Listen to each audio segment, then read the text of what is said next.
In the dim flickering light of a dusty barn on the outskirts of Willow Creek, Iowa, a 16-year-old girl named Ellie Harper wiped the sweat from her brow, her cowed hands gripping the worn leather of a heavy bag. She threw a jab, sharp, precise, followed by a hook that echoed like thunder through the empty rafters. But tomorrow she'd be back at school, head down, backpack slung low, just another quiet farm girl lost in the sea of lockers and laughter. Little did anyone know, beneath that faded flannel shirt beat the heart of a storm waiting to break. This is the story of how one chokehold changed everything and exposed the warrior no one saw coming. Hey, if you're already hooked on stories like this real-life drama with heart-pounding twists, hit that subscribe button right now and ring the bell. We drop these every week and you won't want to miss the next one. Alright, let's dive in. Ellie had always been the shadow in the hallways of Willow Creek High. Born and raised on a sprawling corn farm 20 meters outside town, her days started before dawn with the rumble of tractors and the scent of fresh earth. Her dad, Tom Harper, was a broad-shouldered veteran of the Gulf War. His body scarred from more than just shrapnel.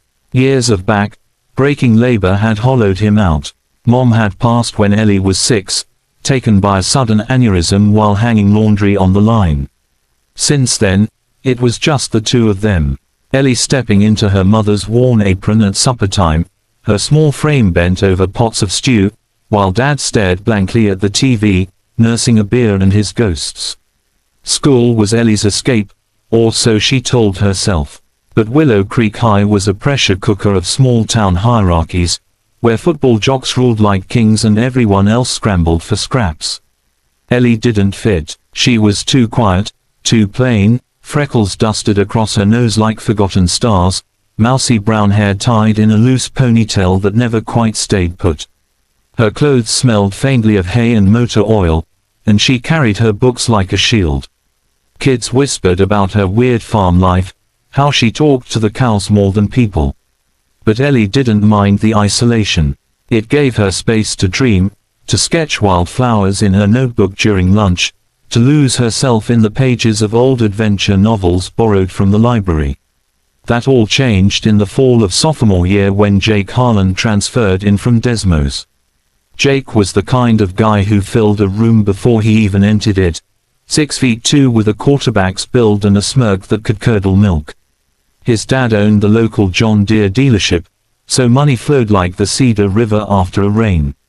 Jake rolled up to school in a shiny black Ford F-150. Bass thumping from the speakers, and within a week he'd assembled his court, Brody, the hulking lineman with a neck like a tree trunk, and Tyler, the wary smartest, who filmed everything for TikTok clout. They called themselves the Creek Kings, and their kingdom was built on fear. It started small, a shoulder check in the hall that sent Ellie's books scattering like startled pigeons. "Watch it, hey Seed," Jake would mutter, his buddies snickering as they sauntered away. Ellie would swallow the burn in her throat, gather her things, and keep walking. She wasn't one for confrontation. Words felt like loose gravel under her boots. But at home, in the barn's converted gym, Dad's old army duffel bag stuffed with weights and a salvaged octagon mat, Ellie unleashed.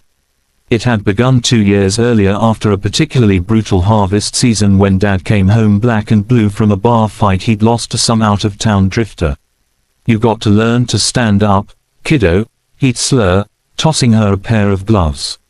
World ain't kind to the soft, so she trained secretly every evening. After chores while the sun bled orange across the fields, Ellie shadow boxed under the rafters. She devoured YouTube tutorials on Brazilian Jiu-Jitsu, her laptop propped on a hay bale. Dad taught her the basics, takedowns from his wrestling days in high school. But it was MMA that called to her, the raw poetry of it, a striker's fury melting into a grappler's control. She drove the old pickup into Desmos once a month for private sessions at a no-frills gym called Iron Fist where a grizzled coach named Marco spotted her potential. "You're a natural, Harper," he'd grunt after she tapped out a grown man twice her size in a roll. "But keep it hidden. The world's not ready for a farm girl assassin." Ellie nodded, her cheeks flushing, but inside a fire kindled. She wasn't training to hurt anyone, just to survive. By winter, the bullying escalated. Jake and his crew cornered her in the cafeteria line, dumping chocolate milk over her tray. Oops, butterfingers. Tyler jerked phone out, capturing a frozen humiliation for the world. The video went viral in their little echo chamber. 200 likes, comments like farm trash and laughing emojis. Ellie fled to the bathroom, locking herself in a stall, hot tears mixing with the milk stains on her shirt. That night, she confided in Dad over canned chili at the scarred oak table. "They're just boys ill," he said, his voice rough as sandpaper. "Big fish in a small pond.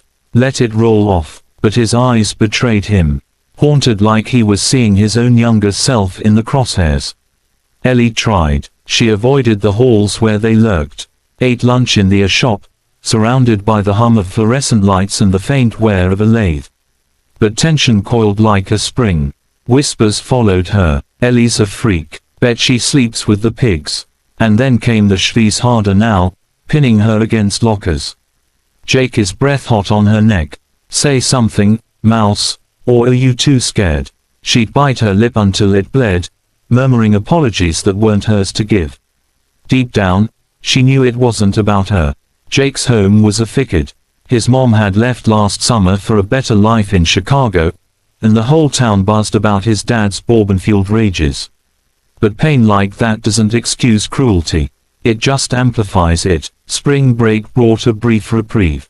Ellie threw herself into training, her body transforming in the mirror's unforgiving glare.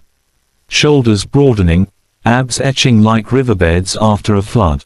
Marco entered her in an amateur M&A tournament in Iowa City under a fake name, E. Rivers. No one from Willow Creek would know. The fight was a blur. A lanky girl from Cedar Rapids charged like a bull, but Ellie sidestepped, hooked a leg, and dropped her into guard. A few seamless transitions later, arm tease, then a rear naked choke, and it was over. The ref pried Ellie's arm away as her opponent slapped the mat. Victory tasted like salt and sweat. Marco's proud slap on her back echoing louder than the crowd. "You're ready for more, kid. But remember, power is not in the punch, it's in the choice." Back at school, the air thickened with unspoken dread. Prom posters plastered the walls, all glitter and promise. But for Ellie, it was just another battlefield. She didn't plan to go. Dresses weren't her thing, and the thought of Jake's mocking gaze made her stomach twist. But her best friend, Lena, a fiery Latina from the edge of town who worked weekends at the diner, wouldn't hear it. "You're going, chica, show them you're not invisible." Lena was the only one who saw past the sketches in Ellie's notebook. The way her eyes lit up, talking about wild horses, they pulled their cash for a thrift store gown, emerald green, simple, hugging Ellie's new curves like a second skin. Prom night arrived under a sky bruised with thunderheads. The gym transformed into a fever dream of twinkling lights and bass, heavy pop, kids and ill-fitting tuxes swaying like awkward saplings. Ellie arrived late, heart hammering, Lena's arm linked in hers like an anchor, heads turned, not in awe, but curiosity. "Who's the farm girl trying to be?" a voice hissed. Jake spotted her across the punch bowl, his eyes narrowing like a predator scenting blood. He was drunk on cheap vodka smuggled in water bottles. His tie asked you, Brody and Tyler flanking him like hyenas. The night unfolded in fragile peace. Ellie danced once with Lena, laughing as they twirled under the disco ball, the world blurring into something almost magical. But as the clock ticked toward midnight, Jake made his move. He cut in during a slow song, his hand clamping her wrist like a vice. "Dance with me, Harper, or I'll make sure everyone sees that video again." Times 10. His breath reeked of liquor, his grip bruising. Ellie glanced at Lena, who mouthed go, her face pale, swallowing while Ellie let him lead her to the shadowed edge of the gym where the chaperone's eyes didn't reach. That's when it turned. Jake spun her roughly, slamming her back against the cinder block wall, hidden by a drooping balloon arch. "You think you're hot in that dress?" he snarled, his free hand shooting to her throat, fingers like iron bands squeezed, cutting off air in a rush. Ellie's vision tunneled, stars exploding behind her eyelids. Brody and Tyler formed a loose circle, chuckling nervously. Phones out again, always the documentation of destruction. Choke her out, man. Tyler egged, voice cracking with false bravado. The music throbbed distant, a mocking heartbeat. Jake leaned in his face, a mask of rage and something broken. Tears glistening in his eyes, unspoken wounds fueling the fury. You're nothing. Say it. Time stretched, elastic, and cruel. Ellie's lungs screamed, her body going limp as training kicked in. Not fight, but flow.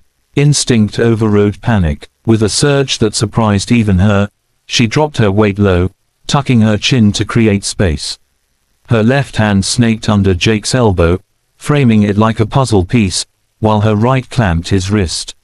A twist, a step, Marco's voice echoed in her mind, a leverage, not strength. In one fluid motion, she pivoted, reversing the whole. Jakey's eyes widened in shock as she spun behind him, her arms snaking around his neck in a textbook rear naked choke. Her legs hooked his, tripping him backward onto the gym floor with a thud that silenced the nearby chatter. Gasps rippled outward like pawn stones. Jake thrashed, his massive frame bucking, but Ellie held fast, her hooks in deep, squeezing with surgical precision. Not to kill, but tap, she whispered, her voice steady as the eye was soil. Tap or lights out. Brody lunged forward, fists clenched, but Tyler yanked him back. Faces shen. Dude, she's what the hell. The crowd swelled, kids spilling from the dance floor, phones flipping from record to witness. Jake's face purpled, veins bulging, his hands clawing at her forearm. Secrets spilled in that moment. The farm girl wasn't soft. She was still forged in silence. He tapped frantic, desperate slaps against her arm. Ellie released instantly, rolling away as he gasped and retched on the polished wood. She stood chest having, the green dress torn at the hem, but her posture unbroken. The gym fell into a hush, broken only by the DJ's awkward fade out of the song. Principal Harrow pushed through, megaphone in hand, but before he could bark orders, Marco's words rang. True power in the choice. Ellie extended a hand to Jake, not in malice, but mercy. Get up, she said softly. He stared, chest racked, then took it, shaky, defeated. The bully unchained. Chaos erupted after cops arrived, lights flashing blue against the night sky. But Ellie's story held self-defense, witnessed by dozens. Videos circulated, not of humiliation, but empowerment. Jake's crew scattered like chaff in the wind. Brody transferred schools. Tyler deleted his accounts. Jake, he faced suspension, mandatory counseling, and a long, hard look in the mirror. Turns out his old man's rages had left deeper marks than anyone guessed. Months later, in a quiet apology at the diner where Lena worked, Jake mumbled, "Thanks for the choke that saved him from becoming his father." Ellie's life bloomed from the ashes. The quiet farm girl became a legend, not for vengeance, but resilience. Scouts from the Iowa State wrestling team showed up at her door, but she chose Marco's gym full-time, competing under her real name. Her first pro bout in a sold-out Des Moines arena ended in a first-round submission. The crowd chanting, "Harper, Harper." Dad watched from the front row, tears carving tracks through the dust on his cheeks. "Proud of you, kiddo," he whispered after, pulling her into a bear hug that smelled of earth and forgiveness. But the real victory, Willow Creek changed. Anti-bullying assemblies featured Ellie's story, not as a spectacle, but a spark. Kids who'd hidden like she had stepped forward, voices gaining strength. Ellie mentored a group of girls at the shop, teaching not just takedowns, but takedowns of fear. Strength isn't in the fight, she'd say, echoing Marco. It's in knowing you can win without one. As the sun sets over those endless cornfields today, Ellie Harper runs the farm with Dad. Her gloves hanging in the barn like trophies. She's 18 now, eyeing a scholarship to a big MMA program in Vegas. But her roots run deep. The chokehold that started it all. It wasn't revenge. It was revelation. A reminder that the quietest storms brew the fiercest winds. And that's the story, folks. The farm girl who turned choke into champion. If it hits you in the fields, drop a like. Share with a friend who's been there. Now, tell me in the comments from which part of the country are you watching this video. Midwest like Ellie. Coasts. Let's see those maps light up. It's comment time and I read everyone.